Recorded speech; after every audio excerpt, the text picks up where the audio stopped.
मैं विनीत मिश्रा आप सभी छात्रों का अपने YouTube channel VK math classes पर हार्दिक स्वागत करता हूं। बच्चों, हमारा जो क्रम चल रहा है संख्या पद्धति का, आज 5वां भाग है उसका। और आप देखेंगे कि कठिन प्रश्नों के सरल विश्लेषण के रूप में इस पाठ का नामकरण किया गया है। और आज हम हमारे महान विभूति, हमारे गौरव बाबा भीमराव अंबेडकर के बारे में आपको दो बातें बताना चाहेंगे कि इनके बारे में जानना बहुत ज़रूरी है। तो क्या आप जान लें, आज कोलंबिया विश्वविद्यालय ने इन्हें विश्व का सर्वश्रेष्ठ स्कॉलर घोषित किया। ये बहुत महत्वपूर्ण बात है, इनसे हमें प्रेरणा लेनी चाहिए। और एक बात इनके बारे में आप जान लीजिए, इन्होंने कई पुस्तकों की रचना की है। अब कितने छात्र जानते हैं ये हमें नहीं पता है, लेकिन आपको जानना चाहिए। लगभग 18 पुस्तकों की इन्होंने रचना की है। प्रमुख पुस्तकों की बात करेंगे तो जाति का उच्छेद, रुपये की समस्या, भारत का राष्ट्रीय अंश, ये इनकी प्रमुख पुस्तकें हैं। और एक बात, इन्होंने निजी पुस्तकालय अपना सेट किया जिसमें 50,000 पुस्तकों का भंडार है। ये क्या है? विश्व का सबसे बड़ा निजी पुस्तकालय। और इनके बारे में आपको एक बात और जाननी चाहिए, ये 64 विषय के मास्टर थे। सोच के देखिए आप, कितने विद्वान विभूति थे भारत के, और इन्हें 9 भाषाओं का ज्ञान था। तो हमने आज बाबा भीमराव अंबेडकर के बारे में आपको इसलिए बताया कि किसी मित्र ने चर्चा की कि आप डिजिटल बोर्ड पे नहीं पढ़ाते हैं, स्टूडियो नहीं है आपके पास। तो अभाव और ज्ञान, इनका कोई संबंध नहीं होता है। चाक महत्वपूर्ण नहीं है, चाक के द्वारा मैं आपको क्या मैटर दे रहा हूँ, क्या समझा रहा हूँ, ये महत्वपूर्ण है। तो मैं आपका समय नहीं लूँगा, लेकिन आपको बाबा भीमराव अंबेडकर से प्रेरणा लेनी चाहिए कि किस प्रकार इन्होंने शिक्षा को महत्व दिया, अभाव की तरफ ध्यान नहीं दिया। और हमसे और आपसे बहुत ही ज़्यादा अभाव में इन्होंने अपना जीवन व्यतीत किया है। लेकिन अब सोचिए, आप पहले लाइन सोचिए इनकी, कोलंबिया विश्वविद्यालय ने इन्हें विश्व का सर्वश्रेष्ठ स्कॉलर। बस अब मैं आपका समय नहीं लूँगा, इतने से ही आपको प्रेरणा मिल जानी चाहिए। और सदा ही ज्ञान की पूजा होती रही है और होती रहेगी, इसलिए आपको इनके बारे में पूरी बातें जरूर पढ़नी चाहिए। हम आते हैं अपने प्रश्न पर। तो आज पहली सवाल के रूप में हमने पिछले वीडियो के क्रम को आगे बढ़ाते हुए ये सवाल लिया है। आप इसमें देख सकते हैं कि यदि 1 स्क्वायर धन 2 स्क्वायर धन 3 स्क्वायर और होते होते 20 स्क्वायर तक जाता है, इसका बराबर मान दिया है 2870। तब आपसे पूछता है अगर 2 स्क्वायर 4 स्क्वायर 6 स्क्वायर का योग करें 20 स्क्वायर तक। सॉरी, थोड़ा सा एक मिस्टेक हो गई है, इसको हम सुधार लेते हैं। ये यहाँ पर 20 नहीं, यहाँ पर 40 है। 40 स्क्वायर तक जाएगा तो इसका मान क्या होगा? अब आप सोचिए कि सवाल में जो बातें दी गई हैं, इसका क्या मतलब इसके साथ है। हम इसमें कुछ ऐसा करें कि इससे संबंधित हमारी ये सवाल हो जाए, तो उससे क्या होगा कि आपको आसान हो जाएगा। अच्छा, एक बात और आपको जानना है, इसको लगाएंगे कैसे, यानी कि ये सब प्लस के चिन्ह हैं, यहाँ पर इसको हल करते हैं और आपको हम इसका हल करने का तरीका बताते हैं। तब लिख सकते हैं कि 2 स्क्वायर गुणे 1 स्क्वायर। इस 2 स्क्वायर को हम क्या लिख सकते हैं? 2 स्क्वायर गुणे 1 स्क्वायर और प्लस इसको क्या लिख सकते हैं? 4 को 2 स्क्वायर गुणे 2 स्क्वायर। इसी तरह से 6 है, जैसे इसको हम लिख सकते हैं 2 स्क्वायर धन 3 स्क्वायर। समझ में आ गई बात? और इसी तरह हम क्रम में आगे बढ़ेंगे। जो हमारा 40 है, इसको हम लिख सकते हैं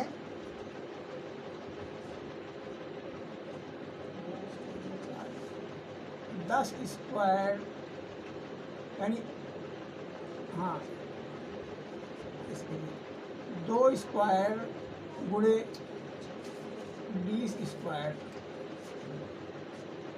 इतनी बात आपको समझ में आई? अच्छा, अब जिस प्रकार हमने 4 का खंड कर दिया, 6 का खंड कर दिया, तो ये गुणे का चिन्ह होगा। थोड़ा सा इसको आप ध्यान दीजिएगा, ये गुणा है, ये गुणा है, बीच में गुणे का चिन्ह है, और बीच में इनके जब ब्रैकेट बंद करते हैं तो यहाँ पर प्लस का चिन्ह हो जाता है। 4 बदलते हैं। हाँ, तो इस नियम को आपको जानना चाहिए। ये थोड़ा सा बारीक बात है, छोटी बात है, लेकिन बात महत्वपूर्ण है। इस प्रकार की सवालें आपको आगे बहुत सी मिलेंगी, तो इसके बारे में अगर आप बेसिक बातें जानेंगे तो आपको ज़्यादा लाभ होगा। यानी आप सवाल से भी डरेंगे नहीं कि कैसे हो गया है। इसको सिद्ध करने के लिए थोड़ा सा हम आपको डेरिवेशन और करेंगे कि मान लीजिए इसे हमने लिख दिया यहाँ पर 6 का स्क्वायर था। ध्यान दीजिएगा, 6 का स्क्वायर था, तो इसको हमने क्या लिख दिया, 2 का स्क्वायर गुणे 3 का स्क्वायर। तो इसका मतलब हुआ अगर इस 6 का हम खंड कर दें, यानी इसको हम अगर इस तरह लिख दें 2 गुणे 3 इसकी घाते 6, या हम लिख दें 6 की घाते 3, या लिख दें इस रूप में, तो कहने का मतलब इसके मान में परिवर्तन नहीं होगा। इसको जांच करते हैं। 2 दूनी 2 का स्क्वायर करेंगे तो 4 हो गया, और 3 का करेंगे तो 9 हो गया, यानी कितना हो गया, 36। इसका भी मान 36 आएगा, इसका भी मान 36 आएगा, और इसका मान ही 36 आएगा। यानी हमने इस 6 स्क्वायर का रूप परिवर्तन कर दिया, लेकिन इसके मान में हमने कोई परिवर्तन नहीं किया है। इसी बात को समझाने के लिए हमने आपको ये बताया। अब आप समझिए, सवाल में फिर आते हैं हम कि हमने सवाल को इस तरह से कैसे हल किया है, और इसका संबंध हमें इनके दिए हुए इस बात से मिलाना है। और क्योंकि अगर टीचर ने आपको दिया है कोई सवाल में कहीं बात कोई, तो उसका कुछ ना कुछ मतलब निकलता है। अनावश्यक चीज़ें आपको नहीं मिलेंगी, जो भी मिलेगी आपकी आवश्यकता के हिसाब से ही मिलेगी कि उसका उस सवाल में क्या उपयोग है, ये आपको जानना है। तो अब क्या करेंगे, इसमें हम एक अदद ये है, सारी अददें आप देख रहे हैं, और आप देखेंगे कि सभी में 2 का स्क्वायर भी है। समझ में आ रही बात हमारी? तो 2 स्क्वायर को हम क्या करते हैं, कॉमन ले लेते हैं। अब क्या बचता है हमारे यहाँ, इसके अंदर क्या बचेगा, 1 स्क्वायर बच जाएगा। इसमें क्या बच जाएगा, 2 स्क्वायर बच जाएगा। इसमें क्या बच जाएगा, 3 स्क्वायर बच जाएगा। और होते होते यहाँ पर क्या बच जाएगा, यहाँ पर 20 स्क्वायर बच जाएगा। इतनी बात आपके समझ में आ गई कि हमने इस सवाल को इस तरह से किया कि जो इन्होंने एक थोड़ी सी बातें हमें बताई थी, उसका यहाँ पर फार्मूला सेट हो गया। यानी ये चीज़ आपको यहाँ भी दिखाई दे रही है, और इसका मान भी सवाल में बता दिया है। यानी इसको हम लिख सकते हैं कि 4 गुणे 2870। अब ये सवाल सरल हो गई। जहाँ आपको इस प्रकार से सवाल दिखाई दे रही थी कि इसका स्क्वायर हम 40 तक करेंगे तो कठिनता थी, लेकिन अब क्या हुई, सरल हो गई। अब हम इसका गुणा कर सकते हैं, 4 सिफन्ने सिफर, 4 सते 28 की 8 और हासिल 2, 4 8 32, 32 में 2 जोड़ेंगे तो क्या होगा, 34, 34 की 4 और हासिल 3, 4 दूनी 8 3 11, यानी 11,480 इसका मान हो गया। समझ में आ गई बात?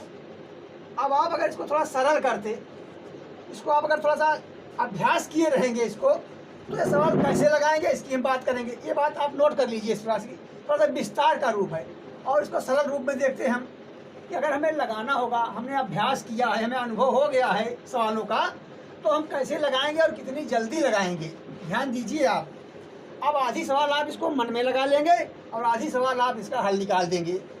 कैसे कि हमें इस बात का अगर ज्ञान हो जाएगा कि 4 का खंड करने पर 4 स्क्वायर का 2 स्क्वायर होता है, 6 का 2 स्क्वायर गुणे 3 स्क्वायर होता है, और तो आपको सरलता हो जाएगी। आप मन में ही इसको फट से 2 स्क्वायर को कॉमन ले लेंगे इसी के अंदर, और यहाँ क्या बचा, तो 1 बचा। चाहे 1 बचा, चाहे 1 का स्क्वायर बचा, इससे 1 के मान में कोई परिवर्तन नहीं आता है।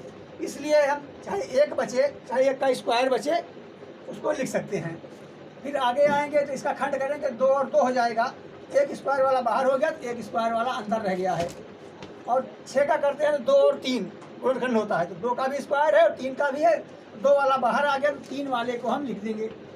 यानी हम देखेंगे तो इसी तरह से जो उन्होंने दिया है सवाल के पहले एक हल आपको, उसका रूप बन जा रहा है। तो बस 4 से आप सीधा इसमें गुणा कर देंगे, यहीं पर आप इसको समझ लेंगे क्या इसमें कॉमन लेना है, जो कॉमन लिया फट से उससे आप गुणा कर देंगे। मतलब सिर्फ आपको टोटल सवाल में यही करना होगा कि इस अदद में आप 4 से गुणा करके सीधे सीधे उत्तर लगा लेंगे। और जैसे ही आप देखेंगे कि 4 सिफर में सिफर होता है और ऑप्शन में जो 4 ऑप्शन दिए हुए हैं, किसी में 0 है तो किसी में 1 है तो किसी में आखिरी में 5 है, किसी में 7 है, तो आप खट से सिर्फ एक के अंक से गुणा करते हुए 0 जिस ऑप्शन में दिया होगा उसी को आप टिक कर देंगे कि सही है। ये होती है तकनीक सवाल लगाते समय समय बचाने की। तो ये बात समझ में आ गई होगी आपको। तो हम चलते हैं अगले प्रश्न की ओर, और अगली सवाल के रूप में आप देखेंगे तो आपको मिलेगा कि 17 की घाते 200 को 18 से भाग देने पर शेष क्या बचेगा। अब सवाल देखते ही जो हमारे मन में बात आती है कि 17 को इस तरह से सेट कर दिया जाए, इसके गुणनखंड के भाग मतलब घात को, कि ये सरल हो जाए। तो इस तरह के अगर कभी सवाल आए कि जैसे ये x है, ये x+1 है, ध्यान दीजिएगा इस बात को। और एक इसमें नियम आता है कि घात हमारी सम संख्या में है या विषम संख्या में है। इस पर सूत्र थोड़ा सा बनता है, 2 सूत्र, और इसी तरह के सवालों के लिए बस बना हुआ है, और कहीं आप इसका स्पेशल उपयोग नहीं पाएंगे। और एक प्रकार से ट्रिकी मैथ के अंतर्गत आता है ये, कि आपको जो ट्रिक वाली मैथ बताई जाती है उसमें इसका उपयोग होता है। तो उस सूत्र पर चर्चा करेंगे। तो सूत्र क्या कहता है हमारा कि यदि, या सूत्र का हम थोड़ा डेरिवेशन करेंगे और इसकी जांच करेंगे कि ये सूत्र कहाँ तक सही है हमारा। तो सूत्र है कि यदि, इसको इस तरह से मानते हैं हम कि यदि n एक सम संख्या है, यानी यदि n एक सम संख्या है, यदि n एक सम संख्या है जो कि घात है, आप लिख सकते हैं n एक सम संख्या है जो कि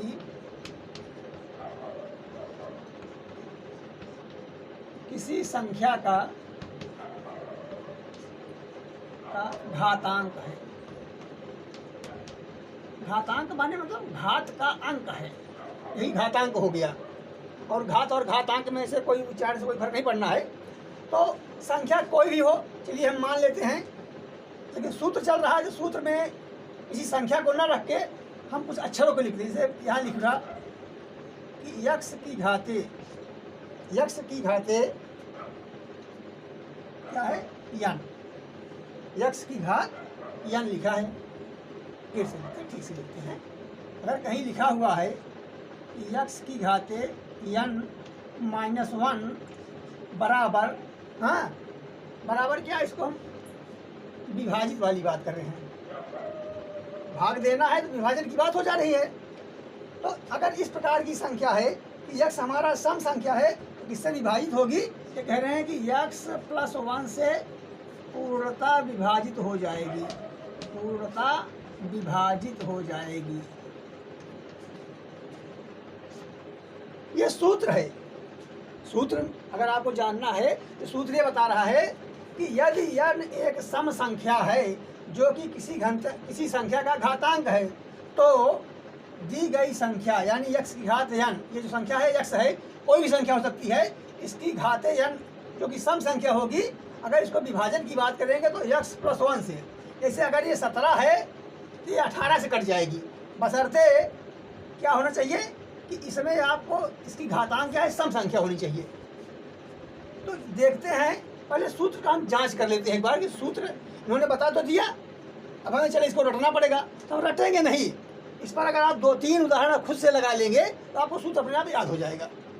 हम एक उदाहरण आपको बताते हैं और आप 2-3 उदाहरण अपने हिसाब से लगा के बना लीजिए। चलिए देखते हैं पहला उदाहरण क्या होता है। इस पर कि x कोई संख्या मान लेते हैं, छोटी संख्या मानेंगे जिसकी आपको स्क्वायर करने में दिक्कत ना हो, क्योंकि मैं जांच करनी है सिर्फ। यहाँ लिख देते हैं यहाँ जांच, यानी सूत्र की हम जांच कर रहे हैं। x का मान हम 1, 2, 3, 4 कुछ भी रख सकते हैं। तो थोड़ी देर हमने चलो 3 रख दिया यहाँ पर इस्तेमाल। तो 3 की घाते कोई सब संख्या ले लीजिए आप, जहाँ तक आप इसका स्क्वायर करने में आपको आसानी हो। तो चलो हम 4 ले लेते हैं, यानी कि 3 की घाते 4 -1 जो है ये कटेगा किसके, तो 3 + 1 से कट जाएगा। यही सूत्र कह रहा है हमारा। अब सूत्र कहाँ तक सही है इसको जज करेंगे। तो 3 तिरिक का 9, 9 तिरिक 27 और 27 तिरिक कितना होता है 81, यानी 81 - 1 क्या 3 + 1 से कट जाएगा, यानी 3 + 1 कितना होगा 4। समझ आ गई बात। तो 81 में से अगर आप 1 घटा देंगे तो क्या बचा आपका 80 बचा, और 80 4 से कट जा रहा है। समझ में आ गई बात कि जो इन्होंने सूत्र बताया है इस सवाल के लिए, या हमारे गुरुजी लोग बताते हैं, जैसे आपके गुरुजी लोग आपको, तो उन्होंने अगर पढ़ाया है तो कहाँ तक सही है सूत्र। तो अब जैसे हमने आपको एक कसरत रखी 3 और घातांक रखा 4, इसी तरह से आप ये दोनों संख्याएं बदल सकते हैं, लेकिन घातांक आपका सम होना चाहिए। घातांक आपके सम संख्या में होगा और यहाँ पर कोई भी संख्या होगी। अब आप मोबाइल से अपना कैलकुलेटर चला करके गुणा भाग करके भी देख सकते हैं, क्योंकि डिजिटल ज़माना आ गया है और हर चीज़ एडवांस हो गया है। तो इस तरह से भी आप सूत्र की जांच करने का मतलब कर लीजिएगा आपने। अब हमने जब सूत्र पढ़ लिया, सूत्र हमारा सही लग रहा है, और हमें याद करने के लिए अलग अलग संख्या बना के इसको हम हल कर देंगे, तो सूत्र की जांच भी कर लेंगे और हमें पता चलेगा कि सूत्र सही है हमारा। समझ में आ गई बात आपको। अब सूत्र हो गया, अब सवाल भी सरल हो गई, यानी सीधे सीधे हम हल पे आते हैं अगर, और सूत्र के हिसाब से ही आएंगे। क्योंकि अगर आप हमें किसी को भी 200 बार इसका वर्ग करना पड़ेगा तो क्या समय लगेगा, इसे आप सोच सकते हैं। तो हम सवाल पे सीधे क्या आते हैं कि 17 की घाते 200, लेकिन ये क्या है, ये 18 से नहीं कटेगी, क्योंकि सूत्र हमारा क्या कहता है, इसको लिख लेते हैं सूत्र को, कि x की घाते n -1 और किससे कटेगा, तो x + 1 से कटेगा। तो अगर आप देखेंगे x की जगह आपका क्या है 17 है। समझ में आ गई बात। x की जगह 17 है और घातांक जो n है ये सम संख्या में है। ये सूत्र सम संख्या के हिसाब से चल रहा है, इसको आपको विशेष ध्यान देना होगा कि घातांक हरदम क्या है, ये सम संख्या है। आप जानते भी हैं, तो उसमें क्या बताना है कि सम संख्या है 200। और अब कटेगा किससे, जो सूत्र आपको बताता है, यानी ये कटेगा तब कटेगा जब हम लिखेंगे 17 की घाते 200 - 1, एक घटाएंगे तब ये किससे कट जाएगा, 17 + 1। ये आपका सूत्र कह रहा है कि 18 से कट जाएगा। लेकिन यहाँ इन्होंने क्या किया, यहाँ पर इसमें 1700 की घाते 200 में एक घटा के बात नहीं की है। समझ में गई हमारी बात।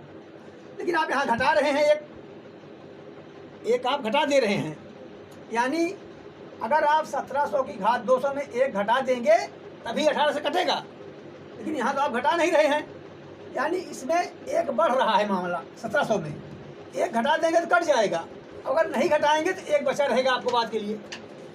थोड़ा बारीक बात है, समझिएगा, दिमाग में जोर डालिए कि 17 में 1700 की घाते 200 में एक घटा देंगे तब ये 18 से कट जा रहा है, पूरा पूरा कट जा रहा है। लेकिन अगर आप एक नहीं घटाएंगे, एक तो बढ़ गया है अभी उसमें, अब एक घटाएंगे तभी कटेगा पूरा पूरा, यानी कि शेष क्या बच रहा है इसमें, एक शेष बच जाएगा, एक शेष बचेगा। अब इस तरह से आप इसमें और उदाहरण लगा के देख सकते हैं।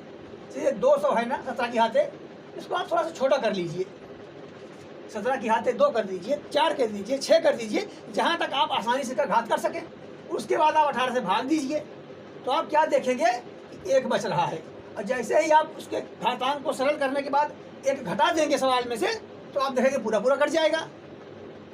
तो हमें कहेंगे कि हमने आपको एक सवाल बता दी, अब आप इस तरह से अपने मन से भी सवाल बनाइए, क्योंकि जो आजकल परीक्षाओं में सवालें बन रही हैं वो ऐसा बन रही हैं कि अध्यापक आपका सवाल तो देख लेता है, उसी के आधार पे अपने मन से सवालें बना देता है, कि जिससे आपको और किसी को ढूंढने से सवालें मिले ना।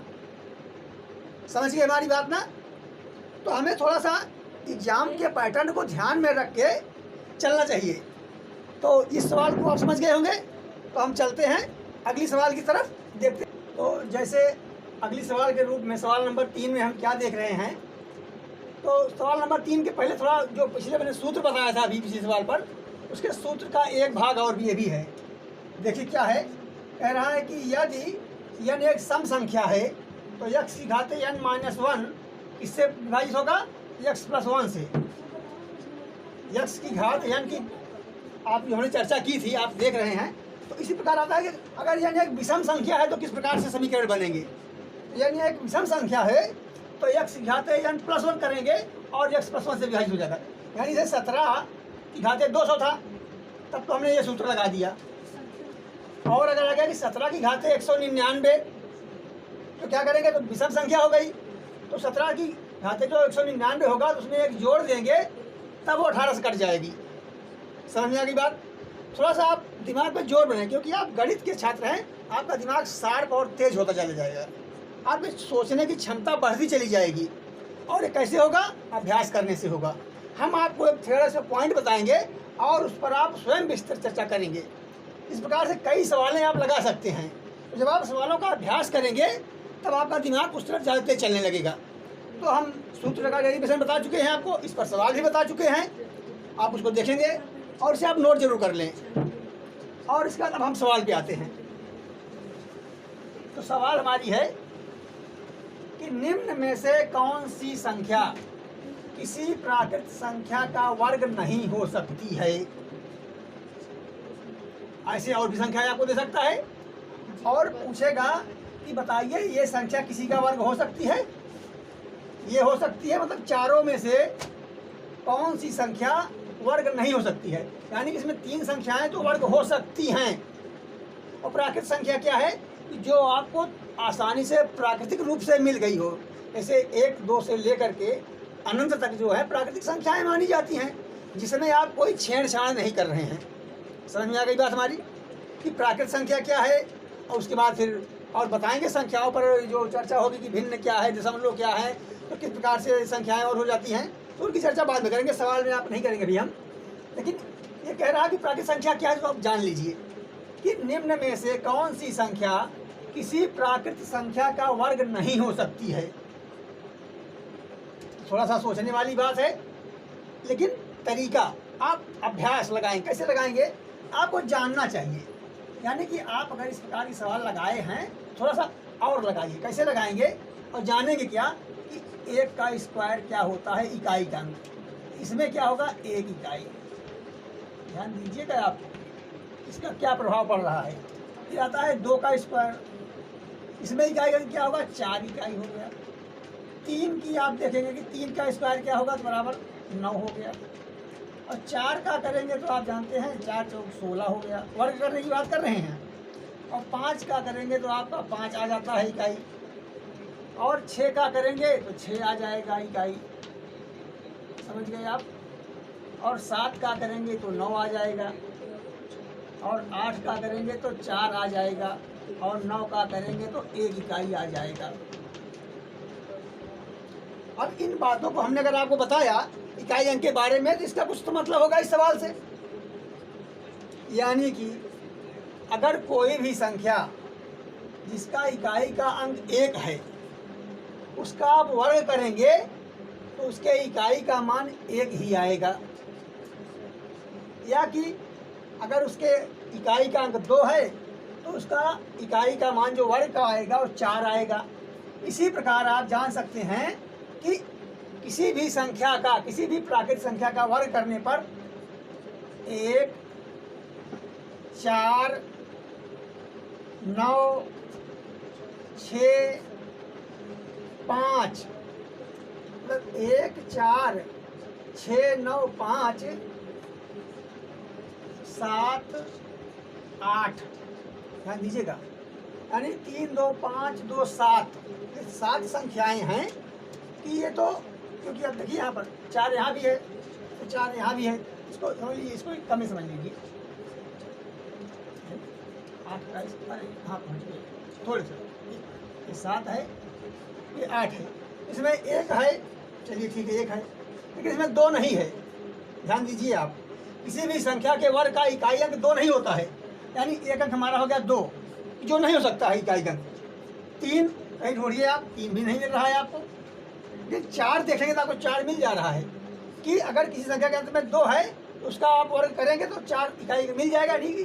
वो नहीं हो सकता है। 4 हो गया, 3 हो गया और 4 भी 4 वर्ग हो जाएगा। 3 नहीं होगा, 5 हो जाएगा, 6 हो जाएगा और 7 कहीं मिल रहा है इकाई का, 7 भी नहीं मिल रहा है यानी, और 8 भी मिल रहा है, 9 भी मिल रहा है। यानी किसी भी प्राकृत संख्या का वर्ग, किसी भी प्राकृत संख्या का वर्ग करने पर इकाई का अंक 2, 3 और 7 नहीं हो सकता है। समझिए इस बात को। और 8 कहाँ है? 8 भी तो नहीं दिखाई दे रहा है। यानी किसी भी प्राकृत संख्या का वर्ग करेंगे तो उसका इकाई का अंक 2, 3, 7, 8 नहीं हो सकता। जब आपको दिखाई नहीं देता होगा, सॉरी, कौन कौन संख्या हुई? 2, 3, 7 और 8, ये इकाई के अंक नहीं हो सकते हैं। आप किसी भी संख्या का वर्ग करके देख लीजिए, उत्तर की जांच कर लीजिए। समझ आ गई बात? तो यानी इसमें 5 है तो 5 हो सकता है, 6 है 6 हो सकता है, 1 भी हो सकता है, लेकिन 2 नहीं हो सकता है। आप किसी भी प्राकृत संख्या को अगर वर्ग करेंगे तो उसका मान 2 नहीं आ सकता है, चाहे उसके इकाई के अंक में कुछ भी हो, 1 से लेकर 9 तक हो, 0 हो, लेकिन उसका आपका मान इकाई अंक 2, 3, 7, 8 नहीं आएगा। समझ आ गई बात? इस सवाल में आपको इतने जानना था कि कौन सा इकाई का अंक आ सकता है, कौन सा नहीं आ सकता है। समझ आ गई हमारी बात? तो अगर आप इस सवाल को लगाए रहेंगे, हमारे कहने का मतलब कहीं से भी, हमारे बताने से, अपनी टेक्स्ट बुक से, अपने क्लास से, कहीं, तो आपको जानना चाहिए सवाल। हमारा ये मकसद है कि आपको हर तरह की सवालों से रूबरू करा दूं। वो ट्रिक से हल होती हो तो ट्रिक बता दूं, सूत्र से हल होती हो तो सूत्र बता दूं, तरीका हो अलग तरीका बता दूं, लेकिन आप सभी सवालों से कम उनके एक प्रकार से मिले रहें। और जितने आप अभ्यास करेंगे उतने आपकी श्रवण शक्ति और ध्यान शक्ति ये मजबूत हो जाएगी, और जो आपको काम कहाँ देगी आपके एग्जाम पीरियड में। तो ये सवाल आपने देख ली और हम चलते हैं अगली सवाल की तरफ, तो देखते हैं कि अगली सवाल क्या है। तो देखते हैं हमारी चौथी सवाल क्या है। आप थोड़ा सी आप ध्यान से पढ़ेंगे तो आप देखेंगे कि लिखा है, किसी 2 अंकीय संख्या को 2 बार साथ साथ लिखकर एक 4 अंकीय संख्या बनाई जाती है। यानी जैसे हमने 2 अंकीय संख्या 27 ले लिया तो 27 2 बार लिख दिया, इस प्रकार से 4 अंकीय संख्या हो गई। और जैसे 12 ले सकते हैं, 40 ले सकते हैं, आदि संख्याएं, लेकिन ये 2 संख्याएं लगभग आपकी सेम होनी चाहिए। इस प्रकार की अगर संख्याएं आ गई और आपसे पूछा कि बताइए किस संख्या से कटेगी, किस प्राकृत संख्या से पूर्णतः विभाजित हो जाएगी, ये पूछ रहा है आपसे। तो अब जो फार्मूला इस पर लगेगा वही इस पर भी, मतलब कि कुल मिला के एक ही संख्या से सारी संख्याएं कट जाएंगी। तो कैसे इसका डेरिवेशन करेंगे, थोड़ा सा हम लोग ध्यान देंगे कि मान लीजिए हल का क्या है, माना जो 2 संख्याएं शुरू की हैं, संख्याएं x और y हैं। समझ में आ गई बात? जैसे ये 2 7 है, 2 7 है, 1 2 है, 1 2 है, वैसे x y है और x y है, तो संख्या क्या बनेगी आपकी? x y बन गई और x y बन गई। x 1000, x 100, x दहाई, y इकाई। समझ में आ गई बात? ये हमारी पूरी एक संख्या बन गई है। इसको किस प्रकार से हम लगाएंगे कि हमें इसका मान मालूम हो जाए किस प्रकार से कट सकती है। ध्यान दीजिएगा, इसको लिखेंगे हम x लिख के, यानी इसको लिख सकते हैं x का मान क्या है, x गुणे 1000। समझ आ गई बात?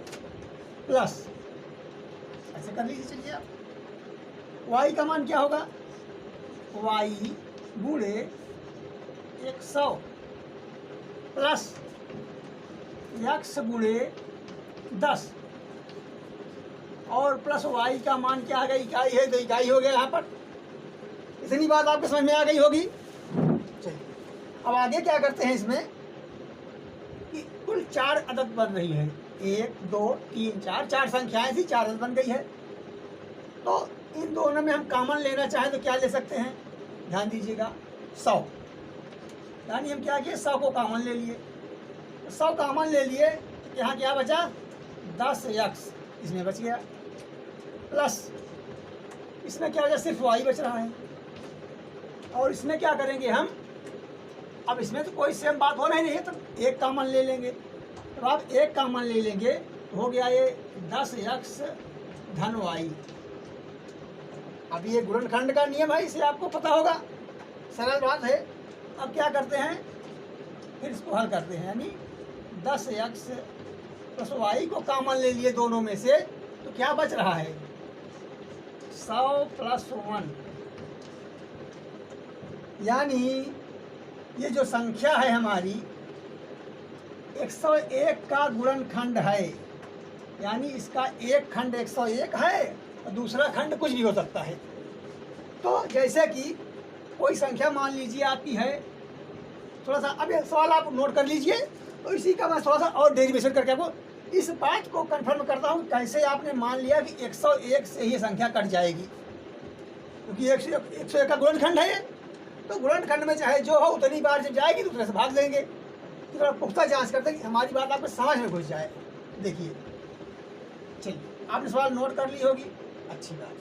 चलिए, हम सिर्फ यही बताना आप चाहेंगे सवाल लगाने के बाद कि जो ये बात लिखी है यहाँ पर कि 101 से विभाजित हो जाएगी। अगर मान लीजिए यहाँ लिखा है 10x प्लस y एक कोई संख्या है और किसका गुणनखंड है ये, मतलब इसका एक भाग ये भी है। यानी कि अगर कहीं आपको लिखा होता 525 गुणे 25, तो ये पूरी संख्या अगर काटनी हो तो आप 25 से काट सकते हैं, क्योंकि ये 25 गुणे इतना है, तो ये 25 इसका 25 गुना है, 25 से काटेंगे तो कट जाएगा। थोड़ा अगर कम समझ में आया तो थोड़ी और छोटी संख्या लेते हैं। जैसे मान लीजिए कहीं लिखा हुआ है 7 गुणे 4, तो क्या ये 4 से पूरी संख्या कट जाएगी? अब तो आप तुरंत बताएंगे हाँ भैया 7 चौक 28 हो गया और 28 4 से कट जा रहा है। ये बात आपके समझ में आनी चाहिए कि जो हमने लिखी कि 10x प्लस वाई गुणे 100 प्लस यानी 101, तो क्या ये पूरी संख्या इसी संख्या का विस्तृत रूप था? कहाँ गई एक्स वाई? हाँ ये था, एक्स वाई और एक्स वाई था मामला। अब इसकी जांच कैसे, इसी तरह समझेंगे कि अगर इसका जो गुणनखंड है ये, इसको अगर हम पूरी संख्या को काटना होगा तो 101 से काट सकते हैं। यानी उस सूत्र का इस सवाल का उत्तर क्या हुआ कि ये 101 से कट जाएगी, चाहे जो भी संख्या होगी। समझ में आ गई बात? अगर ये 2 अंक और ये 2 अंक बराबर हैं, यानी एक्स वाई के रूप में है, तो कोई भी संख्या हो लेकिन 4 अंकों की हो और एक्स वाई के रूप में हो तो 101 से कट जाएगी। अब आप किसी संख्या को काट के देख लीजिए, तब भी आपको समझ में आ जाएगा। चलिए, तो हम इसी क्रम में एक और सवाल की तरफ आपको लेके चलते हैं, देखते हैं क्या है। तो अगली सवाल के रूप में आप इस सवाल को देख रहे हैं। तो ये संख्या पद्धति के समांतर श्रेणी से संबंधित सवाल है। तो कल हम समांतर श्रेणी और गुणोत्तर श्रेणी पर चर्चा करेंगे, तो हमने सोचा कि आपको थोड़ा इसका एक परिचय करा दें। तो परिचय के रूप में अब एक सवाल पढ़िए पहले, आप क्या कह रहा है, 1 से 200 के बीच कितने पूर्णांक हैं जो 2 व 3 दोनों से विभक्त हैं? पूर्णांक माने संख्याएं और 2 और 3 एक संख्याएं हैं। तो आपको जानना है क्या क्या बात आपको जानकारी में पहले से होनी चाहिए, और आप जानते भी हैं कि जो संख्या 2 और 3 दोनों से कटेगी तो वह 6 से भी कटेगी। अब आप इस बात पर अभ्यास कि जो संख्या 2 व 3 से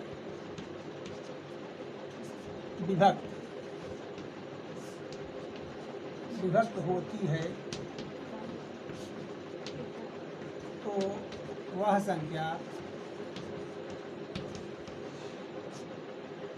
6 से भी पूर्णतया विभक्त हो जाएगी। ये बात आपको जाननी चाहिए, आपको आनी चाहिए। हमारे समझ में ये बात समझ में आती है कि आपको ये बात पता होगी, और हमने पिछले अपने वीडियो में इस बात की चर्चा भी की है और इस पर समझाया भी है। तो अब आपके समझ में आ गया कि चाहे 2-3 लिख दे चाहे 6 लिख दे, आप समझ गए होंगे कि 6 की बात कर रहा है। तो अब समांतर श्रेणी की चर्चा करनी है हमें। अब अगर पहला पद ही आप करेंगे तो 1 से 200 में तो आप देखेंगे पहला पद हमारा क्या हो जा रहा है, 6, और हर 6 के बाद उसको कटना है, 6 फिर 12 फिर 18 फिर 24, यानी जो डी है यानी सर्वांतर क्या है हमारा, वो 6 है। यानी कि पहला पद भी आपका 6 हो रहा है और सर्वांतर हो रहा है, क्या हो रहा है, वो भी डी हो, जो डी मानते हैं वो भी 6 हो रहा है। अच्छा, अब अगर 200 तो 206 से पता नहीं कटेगा नहीं, अगर कट जाए तो समझ लीजिए आखिरी पद हमारा 200 हो जाएगा, और नहीं कटे तो कैसे होगा उसमें देखते हैं कि 200 भागे 6 करते हैं तो 6 त्रिक 18, 3 बार गया, अरे कर देते हैं, यहाँ बचा 2, फिर उतार लिए 0, तो 6 त्रिक 18, तो भागफल से नहीं मतलब है, फिर ले गए 18, तो यहाँ बचा क्या 2, शेषफल से मतलब है कि 200 में क्या घटा दें कि वो पूरी संख्या 6 से विभाजित। तो हमारा जो आखिरी पद है जिसे कभी एल से निरूपित करते हैं, ये हो गया 198, यानी 198 200 के बीच में ही है, लेकिन आखिरी पद हमारा यही हो रहा है। आखिरी पद यानी कौन सा पद है हमें पता नहीं है, इसको हम लिख सकते हैं कि यनवा पद है, यनवा पद। तो यही पूछ रहा है कितने पूर्णांक हैं, कितनी संख्याएं हैं, यानी कि श्रेणी में यनवा पद 198 क्या हो रहा है, तो यन का मान क्या है। तो आपको पता है कि टी की घात टीएन बराबर, यानी कि यनवा पद बराबर ए प्लस एन माइनस 1 और डी। अब आप जान रहे हैं कि यनवा पद अगर कहीं आपको समांतर श्रेणी में बताना है, पूछना है, इस सूत्र का आप प्रयोग करेंगे, इसी से आपकी सवाल हल हो जाएगी। आप रखते हैं सूत्र पर, तो यनवा पद हमें पता है क्या है, 198, क्या है 198 बराबर पहला पद 6 प्लस एन माइनस 1, एन की संख्या नहीं मालूम है कितने पद हैं हमें, लेकिन यनवा पद मालूम है 198, डी कितना है 6। इतनी बात समझ में आ गई आपके। अब ये इसमें भी 6 है, इसमें भी 6 है, तो इसको क्या करते हैं, यहीं पर 6 कॉमन ले लेते हैं, क्या हो गया 1 प्लस एन माइनस 1, समझिएगा एन माइनस 1 वहीं रह गया, 6 और 6 निकल के इधर चले आए, इस 6 के निकलने से यहाँ 1 हो गया, और इधर लेकिन ये प्लस और माइनस भी हो गए हैं, इनका इसका मतलब बहुत ये 1 और ये 1 कट गए या घट गए, आप समझ लीजिए इसको। ये हो गया 6n, 6n बराबर क्या हो गया 198, समझ में आ गई बात। अगर 6n बराबर 198 तो n बराबर क्या होगा 198 बटे 6, यानी 6 त्रिक 18, 6 त्रिक 18, तो 1 से लेकर 200 के अंदर 6 से विभाजित होने वाले पूर्णांकों की संख्या होगी कितना, 33। समझ में आ गई बात आपको। अगर न समझ में आई हो तो एक बार और देख लीजिए, इसको नोट कर लीजिए, क्योंकि जब समांतर श्रेणी पढ़ाने लगेंगे तो हम आपको एक तरह की एक ही सवाल बताएंगे, और जो अगली सवाल बताएंगे वो इससे थोड़ा थोड़ा भिन्न हो जाएगी। तो इसलिए आप हरदम ध्यान दिए रहे, जो मैं सवाल आपको बता रहा हूँ उस पर आप अभ्यास करें, सवाल आपको नोट कर लीजिए, और जहाँ न समझ में आए आप हमें कमेंट कीजिए। आप अगर कमेंट करते हैं हमें तो हम आपको बार बार सवाल बताएंगे और आपके सारे भ्रम को दूर कर देंगे।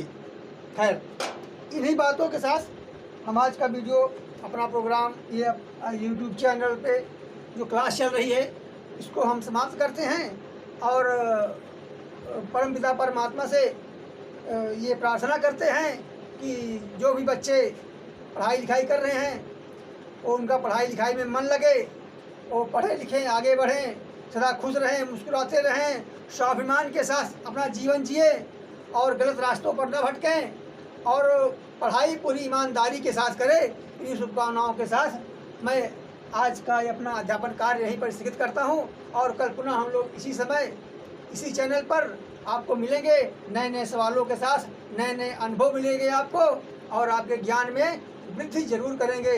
धन्यवाद, नमस्कार।